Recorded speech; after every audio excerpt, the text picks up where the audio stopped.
Hello students, today we are going to see chapter 1 real numbers. So the first section of real numbers is Euclid's division lemma. So let us see the definition for Euclid's division lemma.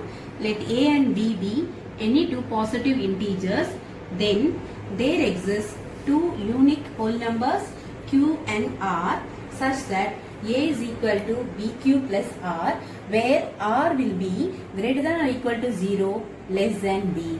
Suppose for example, consider my dividend as 25 and divisor as 3. So where I get my quotient as 8 and remainder as 1.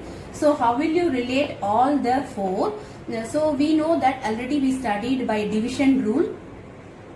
Dividend is equal to divisor into quotient plus remainder. So I am putting all the values here. Dividend is 25, divisor 3 into quotient is 8 plus remainder 1, where my remainder will be greater than or equal to 0 and less than my divisor.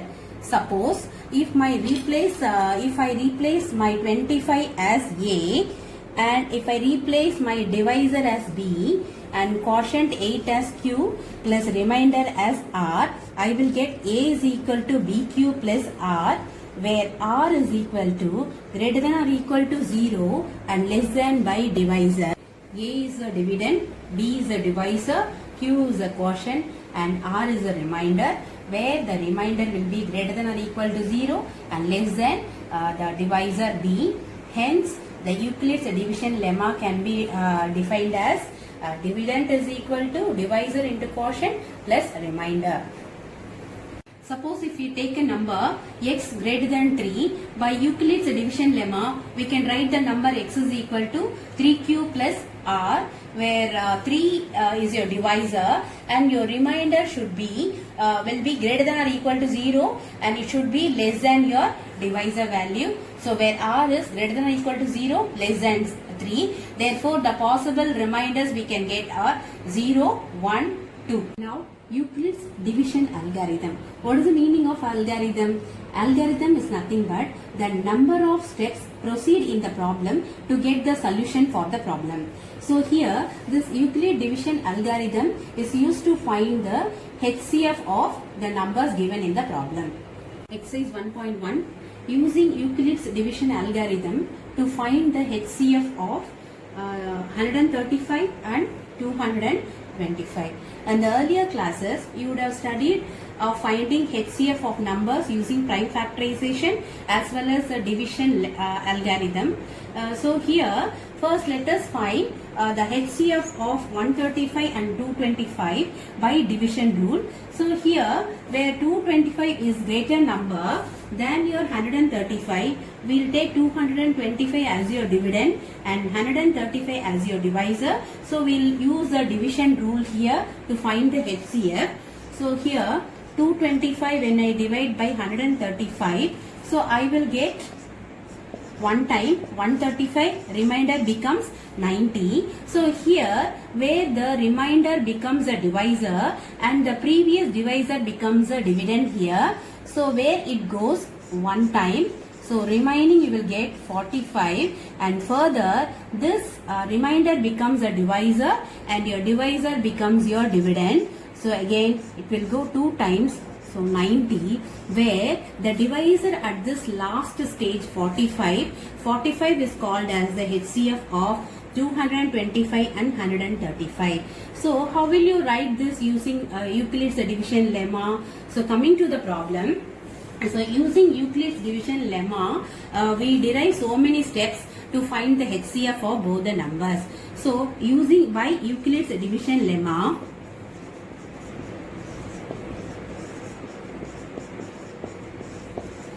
it can be written as dividend is equal to divisor into quotient plus remainder, where your remainder does not become 0. So again further this becomes where 135 becomes your dividend.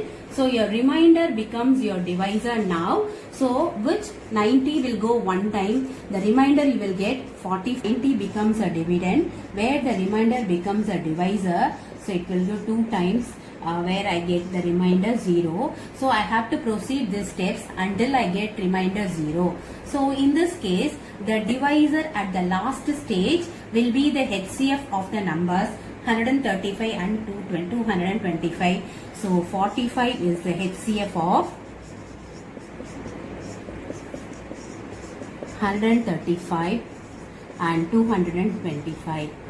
Now third subdivision, we want to find out the HCF of the numbers 867 and 255, where 867 is greater than 255. So this becomes your dividend and 255 becomes your divisor. So as usual, now we will proceed to find the HCF of the following numbers using the division rule, where 867 255 will go 3 times. So we will get 765. Remainder is 102, where this remainder becomes a divisor and your divisor becomes your dividend for the second step. So this will go 2 times. We will get 204 and the remainder is 51, where this 51 becomes a divisor now, and the previous step your divisor becomes your dividend, where 51 will go in 2 times 102. We will get the remainder 0. So the last divisor where you get the remainder 0,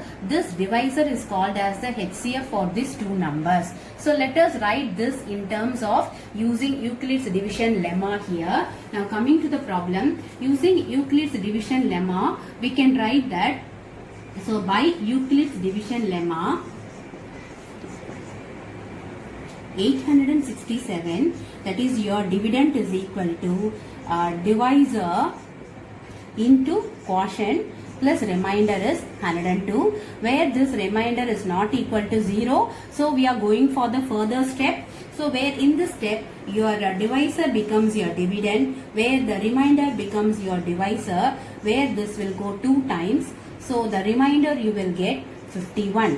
Here the remainder does not become 0. So again moving to the further step, where your divisor 102 becomes your dividend, where your remainder becomes your divisor. So 51 will go 2 times, where you will get the remainder as 0. So the last stage where you get the remainder 0, in this you will see the divisor 51. So this divisor is called as the HCF of 867 and 255. Thus 51 is the HCF of 867 and 255. Show that any positive odd integer is of the form 6 cube plus 1 or 6 cube plus 3 or 6 cube plus 5. So now I am going to assume an integer, positive integer.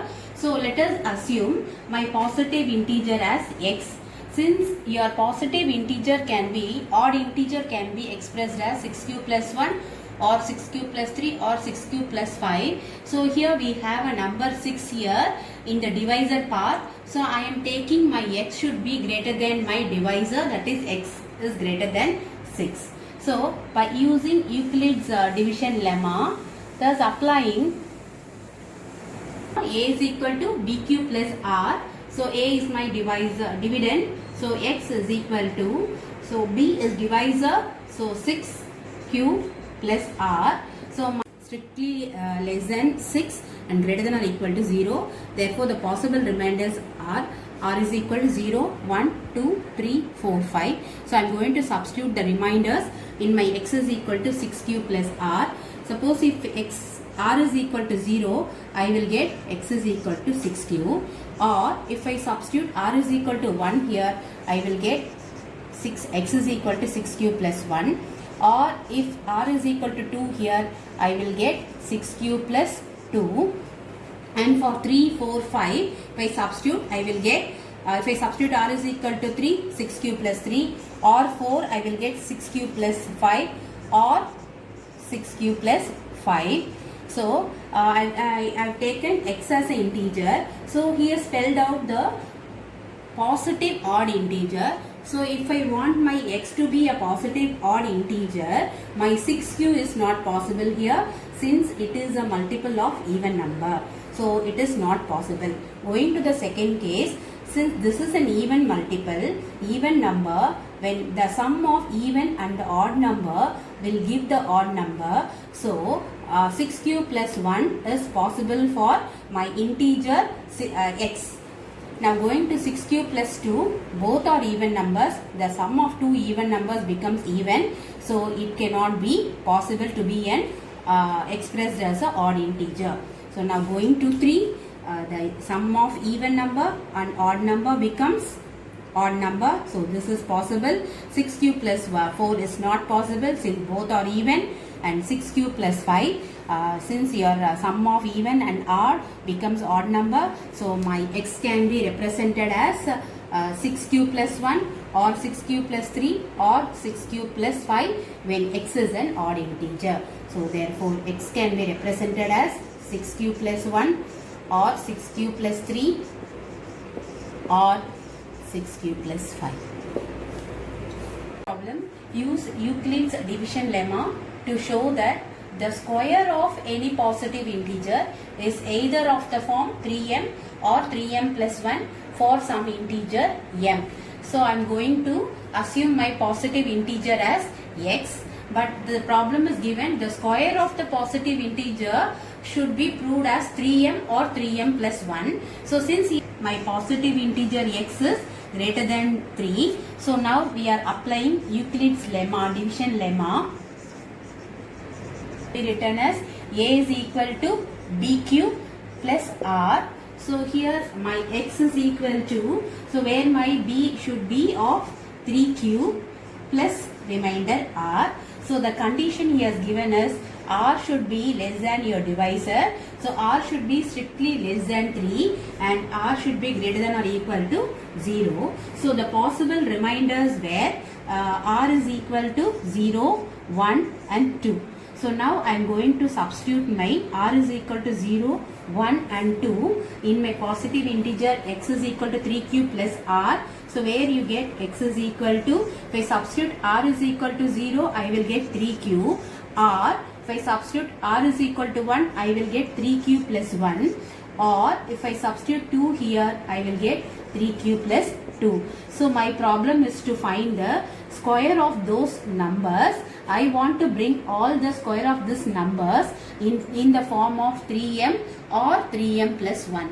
So my first condition, I am taking x is equal to, so this is my first case. So when I am taking x is equal to 3q, so I want to square off my integer to bring it in the form of 3m plus 1. So squaring here, so I will get this 3q becomes square. So x square which is equal to 3q the whole square. So which is equal to, you have 9q square. Since I want to make this as 3 into m, I am just splitting my 9 into 3 into 3q squared, where 3q squared I am going to replace as m, where this integer has been replaced by m. So which is equal to 3m. So I brought the square of my positive integer in terms of m. Now let us see for the second case. Case 2. So when x is equal to 3q plus 1. So I want to square my integer now. So this x can be represented as 3q plus 1. So if I square x square, I will get 3q plus 1 the whole square, which is equal to 9q square plus 6q plus 1. Further I am joining this 2. Now I am going to take the common factor here. So I am taking 3 as my common factor. Inside I will have 3q squared plus 2q plus 1, where I am going to write this as my m. I am going to replace this as my m. So which is equal to 3m plus 1. So I brought the second 3q plus 1 the whole square in terms of 3m plus 1. Now going to the third case, I will case 3, when x is equal to 3q plus 2. So here I am squaring my x. I will get 3q plus 2 the whole square. So which is equal to 9q squared plus 12q plus 4.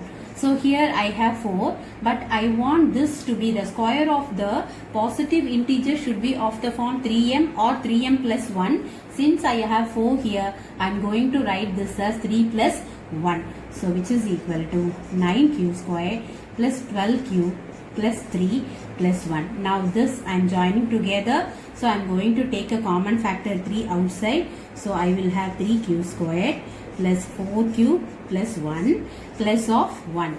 So which is of the form, I am replacing this as m plus 1. So I expressed my 3q plus 2 the whole square as 3m plus 1. Hence, the square of positive integer is either the form of 3m or 3m plus 1 for some integer m. Fifth problem, use Euclid's division lemma to show that the cube of any positive integer is of the form 9m or 9m plus 1 or 9m plus 8. So Euclid's division lemma, a is equal to b cube plus r, we are going to use in this problem. So we are going to select a positive integer. So assume your positive integer be x. So since you have 9 here, so if you take x is greater than 9, you have to go for 8 cases for the remainders 0 to 8. So it is difficult for the problem to be proceeded. So since 9 is a multiple of 3, I am going to take my x as greater than 3. So here we have, now x can be written as 3 cube plus r. So since 9 is a multiple of 3, in order to make it as a simpler, I am taking a positive integer to be a 3 greater than 3, so that by applying Euclid's division lemma, I get x is equal to 3q plus r. So my remainder condition will be r is less than, strictly less than 3 and greater than or equal to 0. So therefore the possible remainders are 0, 1 and 2. So now I am going to substitute each value of the remainder in x is equal to 3q plus r. So I am going to cube this x in order to find that the positive integer x, the cube of the positive integer can be written in the form of 9m or 9m plus 1 or 9m plus 8. Now coming to case 1. So I am going to take r is equal to 0.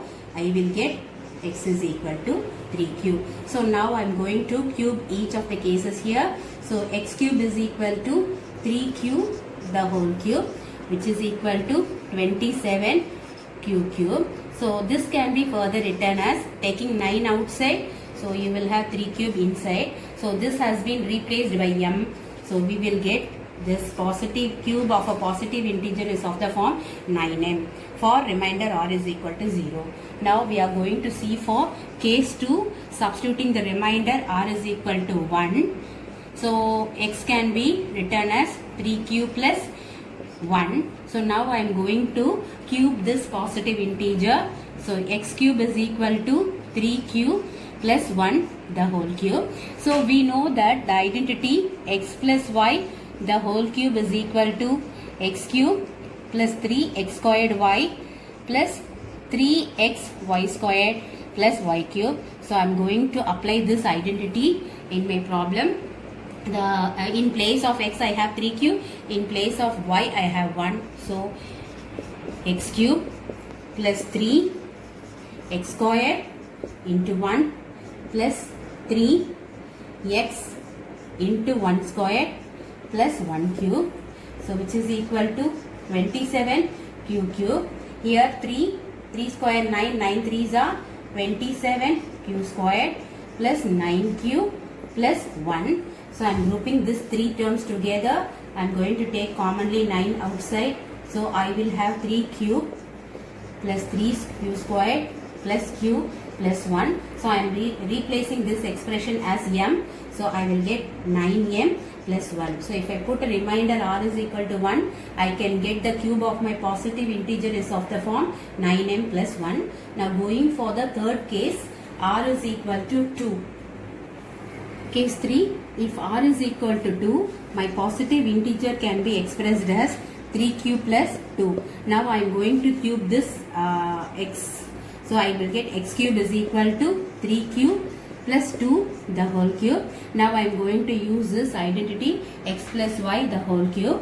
So here in place of x I have 3q, in place of y I have 2. So x cube is 3q the whole cube plus 3 into x squared into y plus 3 into x into y square plus y cube.